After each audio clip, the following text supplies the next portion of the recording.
Well, hi there. How's everything going? I hope it's going well with you. One of my bigger concerns is I haven't had a haircut in 2 months and it's getting a little long. Other than that, I'm in good shape. It's hard to go to the haircutter place these days. But I hope that we'll be over all this nightmare soon. I just wanted to get back with you on this Lava Me Too guitar because I've had a couple things transpire since the last time I did a video on this, and I think I promised some people that I was going to come back and talk a little more about it. This will be the last video I do again on Lava Me Too guitar. One thing that I noticed after playing it for quite a while is that if you use a guitar strap like this and you hook it onto the knob that's provided here on the end of the guitar, right here, the guitar is not balanced. This neck is longer, and when you put that guitar strap on here, what's going to happen is it's going to go down like that. It's going to flop down, and it just doesn't hold itself like it should be in the playing position. So I've had to resort to attaching my guitar strap to the headstock. I don't like it as well because it tends to slip off my back like that. You know, it just tends to slip down, which is a pain. I'm thinking about maybe attaching a cord from here to the hook here, and I think that would help just to keep it pulled forward. But so that's one thing I wanted to point out to you. The other thing I've done since I spoke with you is I've reduced the action on this guitar by probably, well, actually it's a little too much. I've got like 3/64 on the high E and 4/64 on the bottom. The bottom is fine. It plays well. It's the I have a little bit of fret buzz at that lower action. I probably want to keep it up around the same as the low E string. So I have future plans for a bone nut on this instrument, so I'm not particularly worried about getting the action too low. But I tell you, the other thing that I did to this guitar is put light gauge strings on it. And light gauge strings really improve the comfort of playing the guitar. I mean, it wasn't bad to begin with, don't get me wrong. I'm sure many people will be happy with the action just the way it came on the guitar. I just particularly like a real low, close action. And I do a lot of finger picking kind of stuff.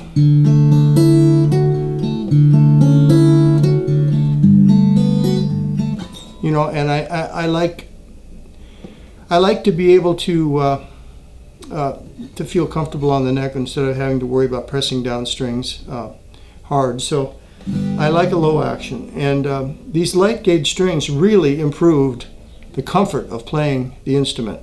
Now there's a trade-off with that, and that is I don't believe that the intonation is quite as good, just because when you're playing with light gauge strings, they're more sensitive to finger pressure on the frets. So that, I mean, it's kind of a minor thing. It's not major. It doesn't make it unplayable or anything, but it is a factor. So keep that in mind if you decide to go down to extra light gauge strings that D'Addario makes. I really enjoy the light gauge strings. The other thing that really affects intonation is if you use a capo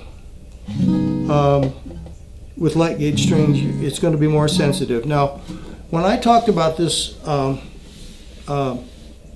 issue with capos on the previous version, I said when you put a capo on it, it plays in tune. Now, I should have mentioned to you at that time that you can't just put any capo on. You have these clip-on kind that I think I alluded to that you can stick on here, but you can't use that kind especially on light gauge strings, not even on the strings that came with the guitar, I feel, because they clamp too hard. And so when you get a hard clamping pressure, you're going to change the intonation of the instrument on that higher fret. There is a capo that I use all the time, so I'm kind of spoiled about that. Didn't even think about it. It's called, these particular kind are called Paige, P-A-I-G-E. I'm not getting paid by Paige to endorse these by any stretch. But it's just one that I found because I always had trouble when I was playing, and I used to, years ago, I used to do a lot of solo work playing, singing and playing. And I wanted to be able to quickly change my capo, but every time I changed using a clip-on, it would change I'd have to retune after every song, you know, which is crazy. So, but these Paige tuners have a different action. They, you open them up, there's a little hook on the side. That's the only thing that attaches it, just this little hook. You probably can't see it. It's just a little tiny hook here, right here. But the key factor in this is that you can adjust the tension of the capo by raising or lowering it and just tightening it. So what I do is I just bring it up snug. I don't put a lot of pressure on it, and I have no pitch problems whatsoever. It's been a dream ever since I found this. I was up in Gatlinburg, Tennessee, and I went into a music store and saw that in there, and I was excited to see that because I had been looking for something similar. I've had other things that were, there's a cantilevered one I tried, but it wasn't as good because you have to take it off and make the adjustment and then put it back on. This one you can just tune it, you know, it's wonderful. So anyway, Paige, P-A-I-G-E, is a good tuner to have. So with that in mind, your intonation will stay accurate on this instrument.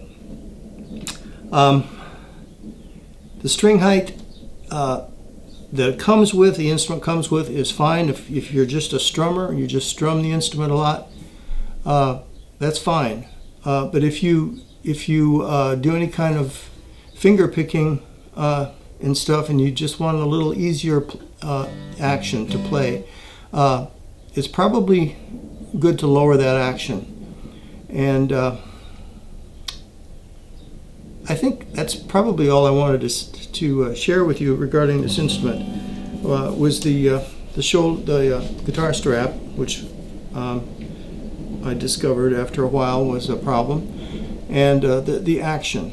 And I reduced it by the first time I did it, I reduced it by 1 millimeter, and that helped quite a bit.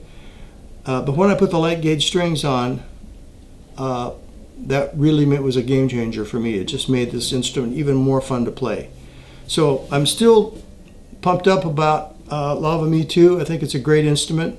The other advantage of the light gauge strings is that this has no truss rods. So if you had any issue with neck bowing up or anything, which I've not had, but if you had that down the road, keeping a light gauge string on there would help preserve the straightness of the neck. So I hope this has been helpful to you, and it's been a joy for me talking to you about this instrument. I really appreciate all the comments that you've made and all the suggestions, and it's just really a thrill to have this opportunity through YouTube to communicate with people who are like-minded and have interest in the same area that I have. So I hope you all have a great day. Stay safe, and we'll see you next time.